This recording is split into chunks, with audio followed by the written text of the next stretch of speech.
¿Qué tal? Bienvenidos a tu canal Interpretarte, el arte de interpretar. El otro día me quedé impactado con una pregunta que miré que escuché en un video. La pregunta es esta: ¿por qué los índices de lectura de la Biblia son tan bajos? Me quedé pensando. Incluso los índices de lectura en mi vida personal no siempre han sido buenos. No considero, la verdad, que sean tan buenos en este momento. Pero pensando de dónde vengo, de dónde soy y de cuántos libros he leído en toda mi vida, creo que la cultura de la lectura no es algo muy fuerte. Vengo de un país de Latinoamérica, México, y no es como que, una lectura demasiado todos los días, siempre. No, no, la verdad que no, no es una cultura muy arraigada, ¿verdad? Lo que es leer. Pero la pregunta fue enfocada en por qué no hay lectura específicamente de este libro. Y este libro es un libro especial, es un libro que no es como cualquier otro. Este libro es el libro que se llama la Biblia, ¿no? La Biblia, cabe mencionar, fue el primer libro que una imprenta pudo hacer. El primer libro que imprimió la imprenta de Gutenberg fue la Biblia por allá en los años 1500. La Biblia, yo creo que cada familia latinoamericana, no sea americana, pero cada familia latinoamericana tiene una Biblia en su casa. Una o dos Biblias, incluso hasta una Biblia abierta. Pero ¿por qué, si en cada hogar existe una Biblia, los índices de lectura de la misma son tan bajos? Eh, Me di a la tarea de escribir 5 puntos de por qué pudiera. Esta es mi opinión. Puedes pensar de diferente, cada uno puede pensar diferente, pero esto es mi opinión y vamos a ver qué piensas tú con los siguientes puntos. Eh, la Biblia es el libro que más se vende. Curiosamente, ese es otro dato, que es un libro que es de los que más se vende cada año es el que más se vende. Quiero ir al primer punto. Yo creo que algo que puede motivar o contribuir a que sea el libro menos leído es a creer que este libro por sí solo tiene poderes.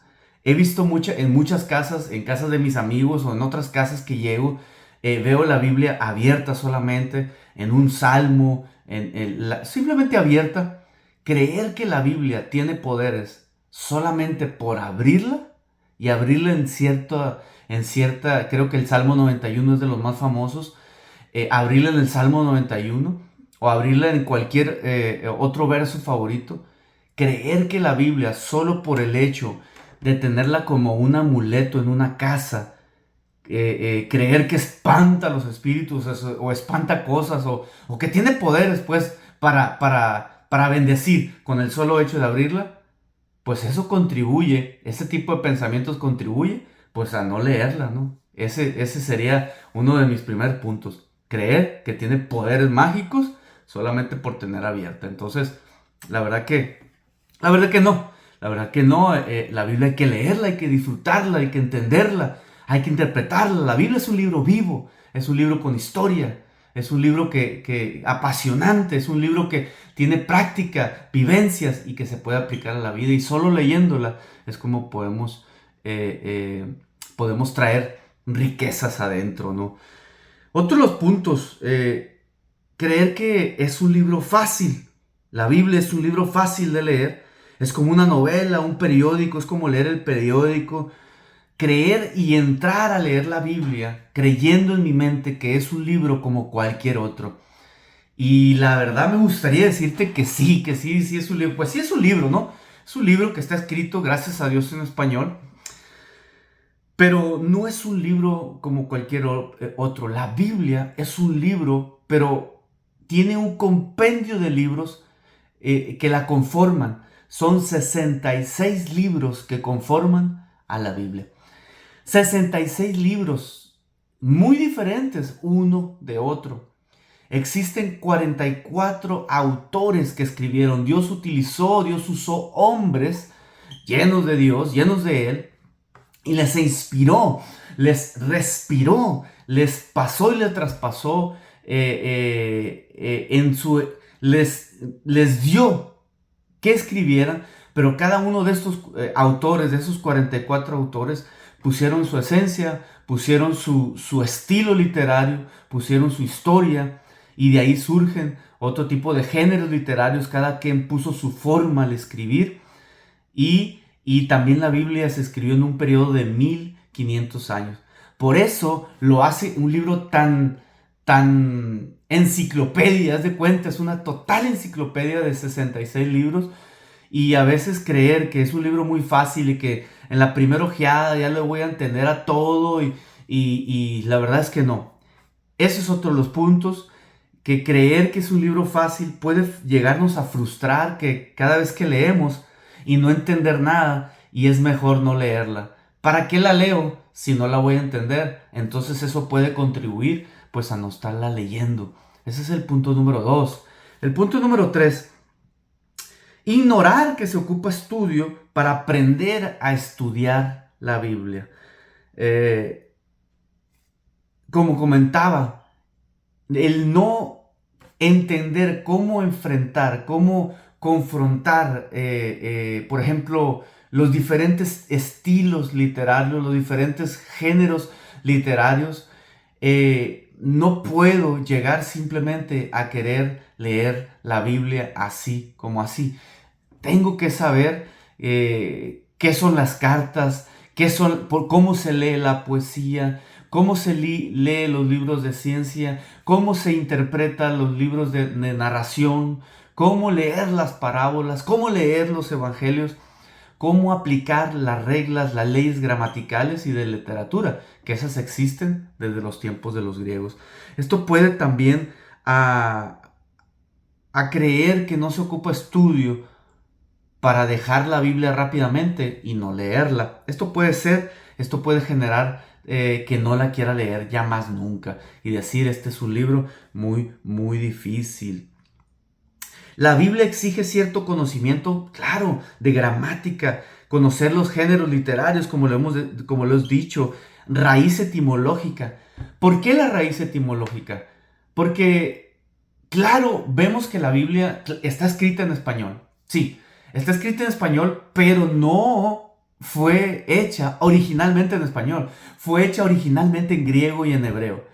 Y es por eso que algunas palabras en la traducción muchas veces pierde esencia y tenemos que ir al original, a los idiomas originales para poder entender, para poder.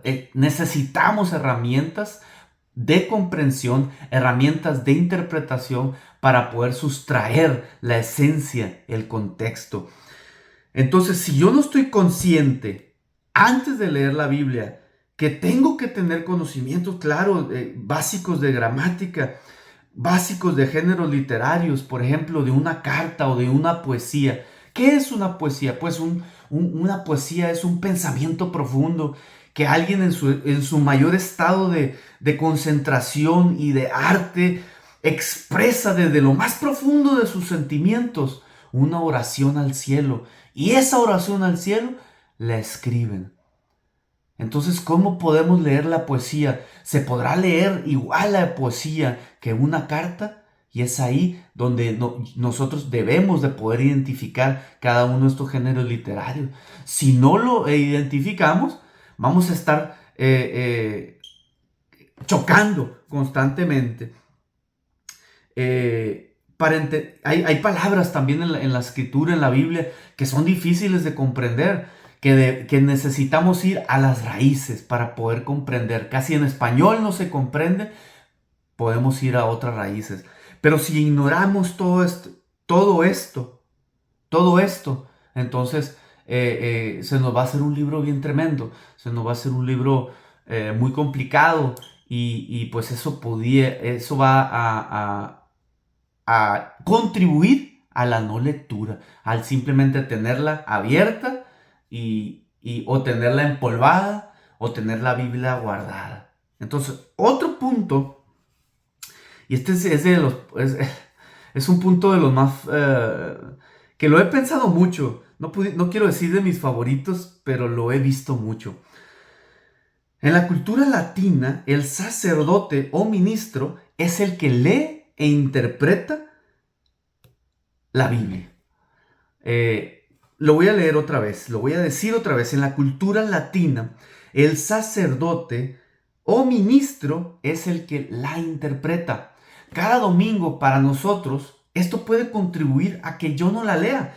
Si alguien más me la va a leer a mí, si alguien más me va a interpretar la Biblia por mí, pues qué padre, o sea, al que alguien la lee, que alguien la estudie, que alguien haga el trabajo, que alguien se meta profundo, pero yo no. Entonces, cada domingo llego y a gusto nomás ahí que alguien me interprete, que alguien lo diga, que alguien se estudie, que alguien lo haga por mí. Y eso puede contribuir a que yo no la lea, que yo no haga el trabajo de la interpretación. Cada domingo alguien lo hace.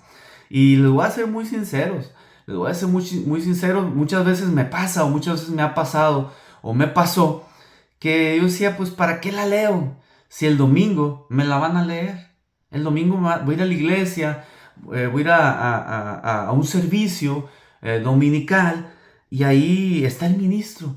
Entonces, es su trabajo. Entonces, que él la desmenuce, que él estudie y que ya me lo pase desmenuzado, que él ya me lo pase, el extracto me lo pase a mí. Pero la realidad es que eso contribuye mucho a que yo no lea en la semana. Pasa una semana, pasan los meses, pasan los días, pasan los años. Y yo no leí la Biblia, yo no la estudié, incluso yo no la interpreté. Entonces esto puede contribuir también a la no lectura de las Escrituras. Pero lo cierto es que para que la Biblia llegara a lo que es hoy, en español, para que hubiese traducciones en el pasado, traducir la Biblia simplemente del griego al latín y del latín al idioma, a los idiomas vulgares, como se decía, al latín vulgar, no porque sea malo, sino era el idioma del pueblo. Mucha gente se metió en problemas, mucha sangre corrió por cualquier tipo de traducción. Lutero se metió en graves problemas por traducir la Biblia al francés. Tindad se metió en problemas por traducir la Biblia al inglés. Incluso mucha gente tuvo punto de morir o murió por traducir la Biblia. Hoy en día tenemos la Biblia traducida, tenemos la Biblia en español, en nuestro idioma. Sé que hay dificultades, pero tenemos que aprovechar. En la antigüedad no todos tenían acceso a una biblioteca, no todos, solamente los ricos, los acomodados, solamente los que tenían dinero, los reyes, los del clero, solamente ellos podían y no todos podían tener acceso. Hoy día todos tenemos acceso a una Biblia, incluso en el celular la tenemos en físico y en virtual, en electrónico. Debemos de aprovechar obviamente estas oportunidades que tenemos de interpretar. Porque mira, el arte de interpretar no es algo que solamente es para el ministro o el sacerdote. No, el arte de interpretar también es tanto responsabilidad de la persona que va a compartir la palabra. Claro, que estudie, que interprete, que le saque el extracto. Pero una vez que esta persona habla hacia mi persona y yo escucho, es mi responsabilidad también analizar y ver si aquella interpretación pues está correcta o no. Porque imagínate que simplemente yo escuche lo que me están diciendo y que no analice. ¿Y qué tal si me dicen errores? ¿Qué tal si me dicen es un arma muy poderosa? Imagínate que me digan mal cosas malas y que tú y yo pues no estudiemos. Es responsabilidad tanto del que predica como el que escucha analizar e interpretar la escritura. Así que es tu responsabilidad saber interpretar, saber buscar. Es mi responsabilidad interpretar, analizar lo que me están predicando. Es nuestra responsabilidad.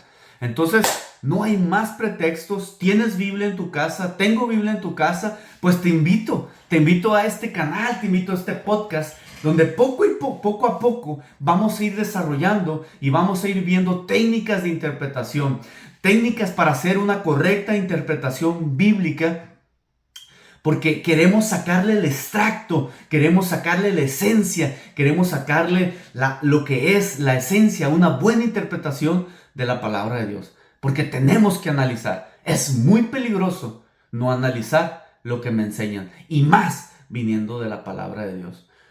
Así que no te pierdas mi siguiente podcast, no te pierdas mi siguiente video, no te pierdas. Suscríbete en mis redes sociales, suscríbete en mi podcast, suscríbete en mi YouTube, y vamos a caminar juntos en esta tarea, en este arte de interpretar la palabra de Dios.